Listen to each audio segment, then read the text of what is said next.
क्या आप T testing सीखना चाहते हो क्या? तो आप सही जगह पर आए हो। बिल्कुल नो बकवल, सटीक जानकर अभी तक का सटीक और सही तरीका का टेस्टिंग प्रोसेसिंग को सीखने वाला हो तो देर किस बात पर, चलो जानते हैं। बरी बरी से पूरा प्रोसेसिंग प्रोटोकॉल। टी टेस्टिंग एक ऐसा प्रोसेस है जिसमें एक ट्रेंड टेस्टर किसी खास चाय की क्वालिटी तय करता है। क्लाइमेट कंडीशन, जगह, मैन्युफैक्चरिंग प्रोसेस और कैमेलिया साइनेंसिस प्लांट चाय के अलग अलग क्लोन की वजह से फाइनल प्रोडक्ट का स्वाद और रंग रूप को चेक टेस्ट अलग अलग रूप से करता है। यह चाय की सबसे अच्छी कप क्वालिटी तय करता है। आखिरी और सबसे जरूरी स्टेप है असल में चाय को चखना, जो चाय चखने का अनुभव न रखने वालों के लिए वाइन टेस्टिंग जैसा ही है। टेस्टर चाय की इस घूंट का इस्तेमाल खुशबू, खासियत और स्ट्रेंथ को टेस्ट करने के लिए करता है, यानी पूरे स्पेक्ट्रम को, जिसका इस्तेमाल चाय की खुशबू को बताने के लिए किया जा सकता है। चाय की टेस्टिंग करने के लिए क्या क्या सामान की आवश्यकता होती है, ये आपको जरूरी बातें चाहिए। डिजिटल बैलेंस, गर्म पानी, टेस्टिंग कप और प्लेट, टेस्टिंग चम्मच, गर्म दूध, चाय का सैंपल बनाई हुई, चाय का सैंपल लिया जाता है, सैंपल का 2 पौनमात मापा जाता है, हीटर में पानी उबाला जाता है, उबला हुआ पानी हीटर से निकाल लिया जाता है, मापा हुआ सैंपल उबले हुए पानी में डाला जाता है, इसे 5 मिनट के लिए रखा जाता है, इसे इन्फ्यूजन टाइम कहते हैं। उसके बाद इन्फ्यूजन को निकालकर एक चीनी मिट्टी के कप में डाला जाता है। इसके बाद एक घूंट लेकर मुंह में हवा के साथ घुमाया जाता है और स्वाद नोट किया जाता है। क्या क्या स्वाद है, क्या क्या एरोमा फ्लेवर की गुण इसमें उपस्थित है, ये महत्व है। ध्यान दे नबर एस पक्का करें कि आपका मुंह साफ हो। मुखैया और इम्पोर्टेंट बातें उस चाय से शुरू करें जिसका स्वाद आपको सबसे हल्का लगता है।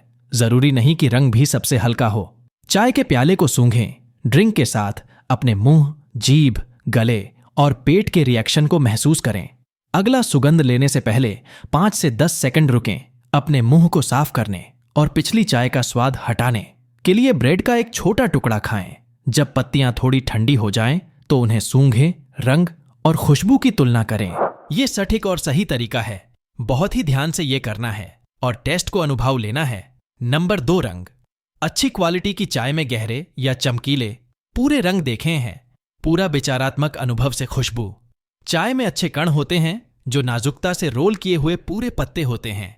आमतौर पर मध्यम आकार के कण बीपी, बीओपी पहली बार खरीदने पर ज्यादा अच्छी खुशबू देते हैं, लेकिन जल्दी ही वह खुशबू खत्म हो जाती है। यह कम क्वालिटी की चाय होती है। यह संदर और अच्छा होता है। Number 3, fibre. कम फाइबर वाली चाय अच्छी क्वालिटी की होती है। यह ध्यान में रखना है। स्वाद।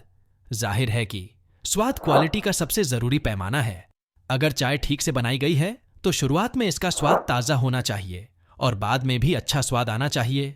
कम क्वालिटी वाली चाय का स्वाद बासी या फफूंदी जैसा हो सकता है। यह ध्यान में रखना है। नंबर 4, स्वाद। जाहिर है कि स्वाद क्वालिटी का सबसे बड़ा जज होता है। अगर चाय ठीक से बनाई गई है तो शुरुआत में उसका स्वाद ताजा होना चाहिए और बाद में भी अच्छा स्वाद आना चाहिए। खराब क्वालिटी वाली चाय का स्वाद बासी या फफूंदी जैसा हो सकता है। जो लोग एक बार में कई तरह की चाय पीने के आदी नहीं हैं, वे इस प्रोसेस में आसानी से बहक सकते हैं और ज्यादा पी सकते हैं। चाय पीने से भी उतना ही बुरा हैंगओवर हो सकता है जितना शराब पीने से होता है। शुरुआत करने वालों को चाय पीते समय अच्छा गर्म खाना खाना चाहिए, शराब नहीं पीनी चाहिए और ज्यादा थका हुआ नहीं होना चाहिए। एक ही तरह की चाय पीने से भी आपको इस प्रोसेस में आसानी होती है। टेस्टिंग की तरीका को बहुत ही ज्यादा महत्व दे। टेस्टिंग एक बहुत ही जरूरी वेरिफिकेशन तरीका है जो प्रोजेक्ट के रिसोर्स का एक बहुत बड़ा हिस्सा लेता है, जिसमें शेड्यूल, बजट, स्टाफिंग और फैसिलिटीज शामिल हैं।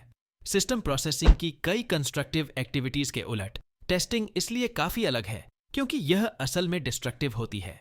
अब बात करते हैं ग्रेड की। काली चाय में क्या क्या ग्रेड होता है? सीटीसी, टी ग्रेड में BOP, BP, BPS, OF, PF, पीएफ1, पीडी, डीसीडी, डी1, आरडी, एफडी आदि ये ग्रेड पाया जाता है। और ग्रीन टी में ये ग्रेड पाया जाता है वाईएच, एफवाईएच, जीपी, एचएफएच, डस्ट आदि ये ग्रेड पाया जाता है।